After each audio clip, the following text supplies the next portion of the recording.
Bienvenidos y bienvenidas a Mujer Jaguar. Hoy vamos a descolonizar los orígenes del feminismo, o dicho de otra forma, vamos a hablar de las madres del feminismo, pero de aquellas que han sido invisibilizadas por la historia occidental, simplemente porque la historia del feminismo también fue contada por hombres occidentales, que a duras penas alcanzaron a reconocer las voces de sus propias mujeres. Por ejemplo, si hacemos una búsqueda rápida, encontraremos que los orígenes del feminismo se sitúan en la mitad del siglo XVIII, con lo que se denominan las obras fundacionales del feminismo, todas occidentales, provenientes de tres países en concreto: Inglaterra, Francia y Estados Unidos. Todo lo demás, incluso si es contemporáneo, no es tomado en cuenta para ser considerado fundacional. Un caso muy claro es el de Sor Juana Inés de la Cruz, que en lugar de ser considerada fundacionista, es considerada protofeminista, un término que se utiliza para denominar a quienes alzaron la voz antes de las feministas fundacionales. Pero si checamos las fechas, nos damos cuenta de que uno de los textos más feministas de Sor Juana se publicó a la par de la obra de una de las primeras fundacionistas. Mary Stell, de origen inglés, en 1694 publicó A Serious Proposal to the Ladies, una obra donde declara que la educación es la llave de la libertad femenina, mientras que tan solo 3 años antes, en 1691, Sor Juana escribe Respuesta a Sor Filotea de la Cruz, una defensa clara del derecho de las mujeres a estudiar y a la libertad intelectual, que por cierto no está dirigida a una tal Filotea, sino al obispo de Puebla, Manuel Fernández de Santa Cruz, que bajo el seudónimo de Sor Filotea de la Cruz publicó sin permiso la Carta Atenagórica de Sor Juana, un análisis teológico erudito y una de sus piezas más polémicas, pues analiza y critica los argumentos del sermón religioso. Esta publicación expone a Sor Juana. Las monjas no estaban autorizadas a criticar o discutir sobre teología. Además, el obispo acompañó esta publicación con una carta escrita por él donde elogia el talento de Sor Juana, pero le deja claro que debe ser usado para otras cosas, como temas más divinos. Obviamente esto enoja a Sor Juana. Imagínenselo en X, hubiera sido el trending topic del día.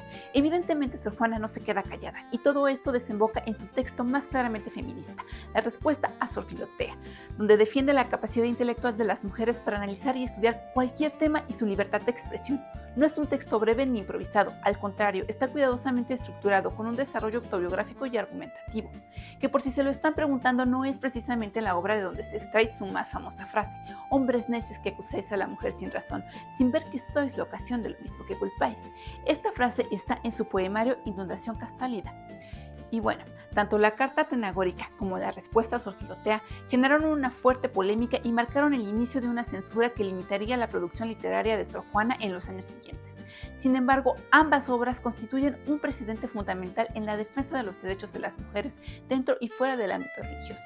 Por ejemplo, aunque aún hoy las monjas continúan siendo relegadas en muchos espacios, su participación e influencia en las discusiones y decisiones teológicas han crecido de manera significativa. Esta es una lucha que las religiosas han mantenido viva, prolongando el legado intelectual y crítico de Sor Juana. Y por supuesto, esto no se restringe al ámbito religioso. Aún hoy seguimos en una lucha continua por la libertad plena intelectual y de expresión. Pero por supuesto, la historia del feminismo no termina aquí. Después de las obras fundacionales llega lo que se conoce como la primera ola. Y de nuevo, en la historia oficial solo existen 3 países: Inglaterra, Francia y Estados Unidos. En esta etapa hay muchas mujeres que rescatar, pero hoy vamos a hablar de Flora Tristán. Su historia es bastante inusual, empezando por su origen, mitad latinoamericana, peruana y mitad francesa.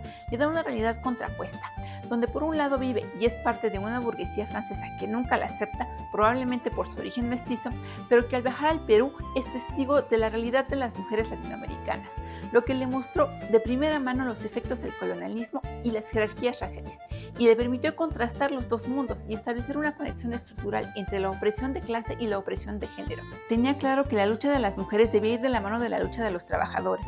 Flora Tristán se distingue de sus contemporáneas porque cuestionaba la subordinación femenina en relación al capital. Así, en Peregrinación de una paria, relata sus viajes por un Perú recién independizado, donde retrata la desigualdad social, el racismo a las comunidades indígenas y afrodescendientes, la discriminación a la mujer y la fuerte influencia de la Iglesia en la moral y en el control social, siendo testimonio de que la independencia política del Perú no eliminó las estructuras coloniales internas. Además, adelantada a su época, propone reformas legales para el derecho al divorcio y la igualdad de derechos civiles, y no solo se enfoca en el derecho a la educación y al voto, que eran las demandas más generalizadas de sus contemporáneas. Por todo ello y más, hoy Flora Tristán es reconocida por muchos como la fundadora del feminismo socialista. Con esto llegamos al final de este programa. Déjenme saber qué opinan en los comentarios. Si creen que este contenido le puede interesar a otras personas, no duden en compartirlo. Y si les ha gustado, suscríbanse. No olviden que es la única forma que tenemos para seguir rescatando y dando voz a todas estas historias.